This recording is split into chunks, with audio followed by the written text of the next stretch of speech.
Welcome to Wealthwise with Maggi Tax and Wealth Advisors, along with Sam Kust. I'm Kirk Agus. Jacqueline is with us once again. Good to see you, Jacqueline. We are back at it. It's been a week, and we had some withdrawals, but we're back to do it one more time.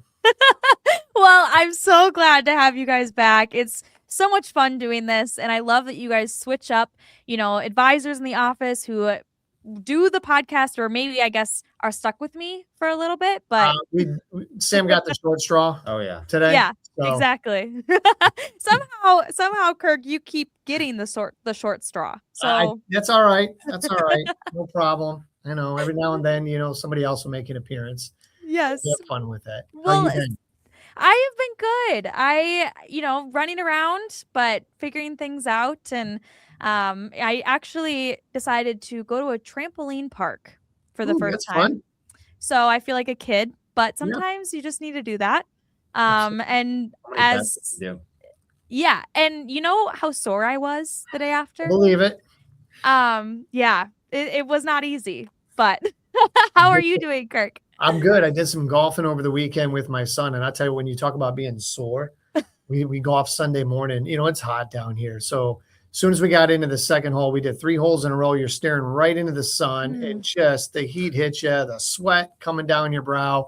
We were exhausted. But later in the afternoon, even my son is complaining of aches and pains. I'm like, you're too young for that. Me, on the other hand, I need some assistance getting out of that couch. The knees are hurting. They're cracking a bit. It's painful. Sucks. Okay. Well, Sam, how is your body feeling? Let's hear. I actually go to the gym, so I'm actually sore every day, for good reason. But are you calling us lazy? Kind of hearing that. No. My gym is in the loft. Excuse me. I do like to work out. I will say though, my gym's air conditioned, so I don't heat. Nah, I like my AC. I don't like to sweat too much, so nice and cool. Well, anything new in your world, Sam? Just the same old tax planning, finances, all that good stuff. A lot of good stories. Boring. That's boring, Sam. Come on. we want to keep our listeners and viewers. We don't want to, Bad. Yesterday was leg day. That's pretty exciting. So okay. Besides that, nothing new here. Well, I think we'll go back to the financial talk then. Yeah. I think that's a good thing. Well, it's a great transition into today's topic, the importance of a second opinion. And you guys went on a TV to do a kind of a live segment this week. And we're going to kind of piggyback off of that. So for our listeners and viewers, if you have not checked that out, visit MaggiTax.com and you can see it on their website what you guys presented this week, and just to kind of give you the base to what we're talking about today. So Kirk, I'll let you kind of take it away. Sure. Yeah, Jacqueline, we had an opportunity, Sam and I, earlier this week, as we do every month with our partners over at ABC TV in Tampa. We get to go on the Tampa Bay's Morning Blend, short segment every month, be able to talk about a variety of different topics. And just like you said, we're going to piggyback on what we talked about on Monday, which is the importance of getting a second opinion. And it was phrased to us in a way where I thought it was really unique and good. So I'll share it here too. It's like, when you're dealing with health, right? If there's a major surgery that a doctor's recommending, you might want to seek a second opinion, right? Mm-hmm. It's no different than with your finances. You really should get a second opinion. Why? Well, maybe because what you did a few years ago, maybe it was 5 years ago, maybe it was even longer. Things I would imagine have potentially changed, whether it's in your own world, financially, personally, whatever that might be, but also what has potentially changed around you. Tax laws have changed in the last 5 to 6 to 7 years. And when things like that change, you have to adapt with it. How does it affect your accounts, right? So if you are maybe closer to a retirement stage, again, what you were doing years ago, maybe you had the ability to be more aggressive in your accounts, and now you want to dial back that risk. That would be an opportunity to have a second opinion. And when we tell clients this, Sam, we're not in a business to break relationships, Jacqueline. Mm-hmm. And it doesn't mean just because you get a second opinion that you don't like your advisor, or you're breaking up with them. But if you're going to get a second opinion on your health, or you go see a mechanic with your vehicle and you want to get a second opinion, what do you mean it's going to cost this much to do that? Do I really need to get the calipers when I just came in for, simple tire rotation. And now you're telling me the brake pads need to be changed, plus the caliper pins. It's kind of crazy, right? So you get those second opinions, but it's super important to have that conversation. No, I mean, to build off that, client came in, example, last week, they met with us about 10 years ago, met with a bunch of advisors and didn't want to do anything. They had about $400,000 in a TSP. And any of you don't know, it's like a 401k. It's pre-tax dollars. You put in money today, get a tax deduction, but you pull it out, it's all taxable. Well, 10 years go by, market's done well. That 400,000 is now worth 1.5 million. Wow. Awesome. That's great. However, she doesn't have 1.5 million because now you got to think of the tax side. And like Kirk said, different advisors focus on different things. So if you don't have an advisor who has that holistic plan, you may be missing the boat, and you may not know. It's like when you go to a doctor, I don't know all the anatomy and all the, illnesses that can affect my knee, so I want to go see a knee specialist. And if he tells me one thing, well, maybe I want to see a second one to ensure that's accurate. And if they both say the same thing, hey, I would get a good probability that they're onto something. But if they're telling me different things, well, there's some discrepancy there. Yeah, without a doubt. Well, and something that I want to mention too here is there's a relationship aspect to having a financial advisor. And I think second opinions, finances aside, it's also about the relationship and the trust that you build. And if you're sitting across the table from somebody and you don't get that gut feeling of, I can trust this person, I see this person as a friendship, relationship, there's going to be somebody else out there that you will be able to get that with. So I think that also comes with some of the emotional side of getting a second opinion.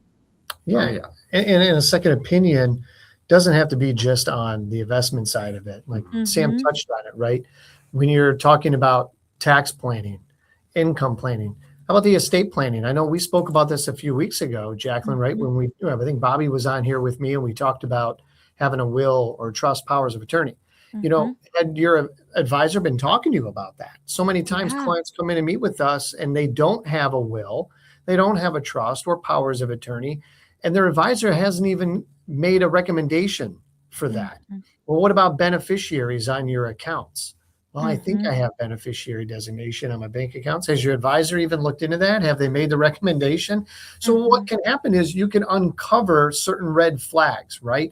And it's not to, like I said, it's not to beat up your current advisor at all. It's just to point things out that, here's what you could or should be doing, and you want to bring that to their attention. It's about the education and then ultimately what they're going to do with it. Yeah, you don't know what you don't know. And I think what you just said, Kirk, is exactly right. Along the lines of, you don't know the questions to ask. You don't have the right questions to ask. And so making sure that someone is, providing that education and asking you the questions and saying, what do you think about this? This is an option. I think it might be right. Let's review it together. Let's educate. Let's go over it and make sure that you feel comfortable with it as well. Correct. Yeah. It reminds me, Kirk, that you probably get this story, but there was an attorney locally that we knew a while back. And this attorney, I don't want to say names, attorneys, again, some are great, some can be not so great. Same with any industry.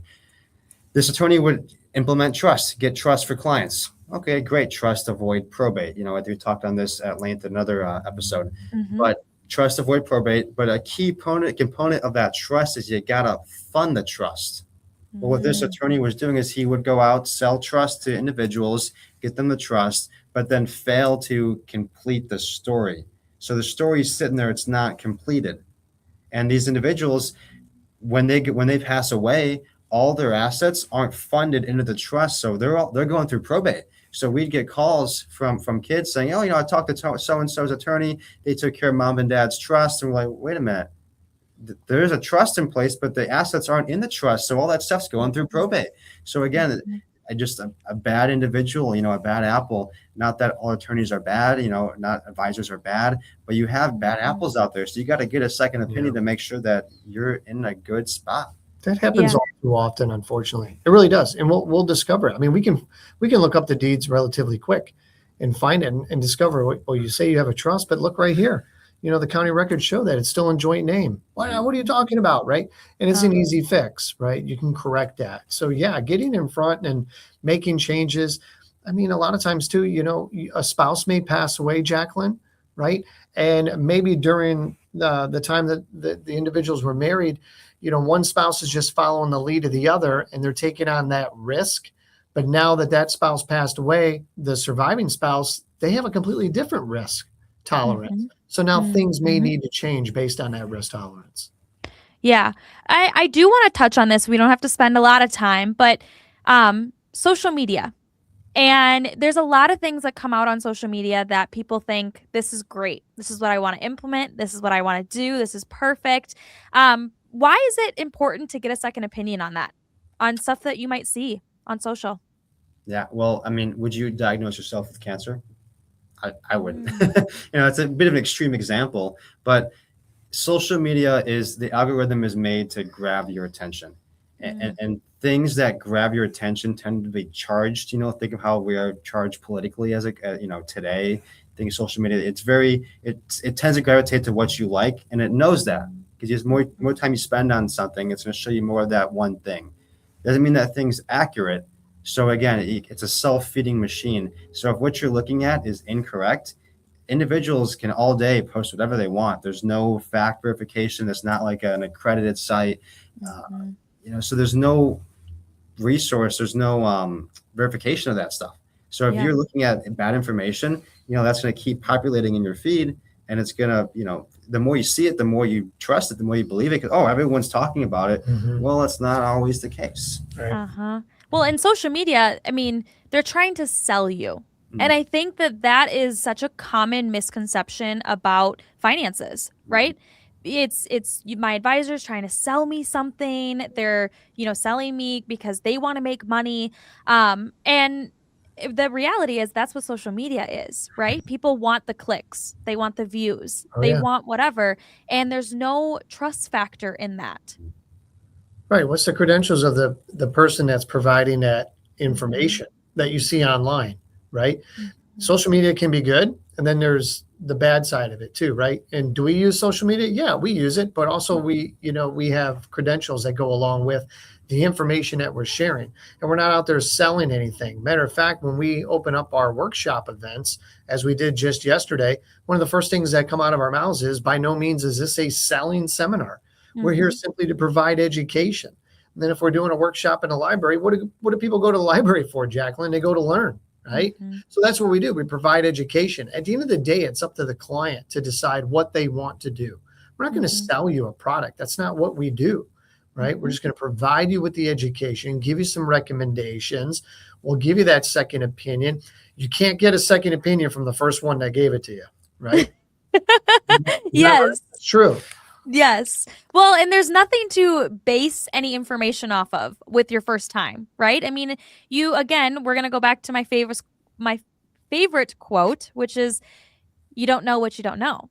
And right. I mean, if you are your first opinion, you might get a lot of information. You don't know what to handle. You don't know how to, what to do with it. And that's why a second opinion will maybe give you that chance to, this does agree with what I got, or maybe this doesn't. Why doesn't it? And it gives you those questions to ask. But regarding the selling, Kirk and Sam, you guys offer a complimentary consultation for that reason, because you don't want people to feel obligated to, be there or have to, be tied in. So how can they schedule a complimentary consultation? They can do it several ways. One, you can go right on the website, maggitax.com, maggitax.com. You can schedule a appointment right there with us. You can pick up the phone, give us a call, 727-799-1701. And even on the website, there's just so much information there. The seminars are posted. You can click on the seminar tab, see where the next ones are taking place, date, time, location. It's all there. You can text in a request for an appointment as well, but you're right, it's free, and that's what we're here for. Let's just get the information. It's what is it going to hurt, right? And you said something that was really interesting, what we say a lot: know before you know, meaning KNOW before NO, right? know before you say no. And that's what we want to do, is just simply provide the right information for you and your needs. Yeah, I really like that. Wow, we're on fire with these Yeah, quotes today. We got a lot of those. Sam, you want to provide one? So Put him on the spot. Put him on the spot. Well, let's just kind of share maybe a quick summary, if you can, either of you, to kind of highlight the most important things that we've talked about today. Yeah, I think to wrap this all up, really simply put, there's so much out there. There's so much information to decipher through. You got to talk to a professional to understand what you're getting fed, what you're getting told is accurate.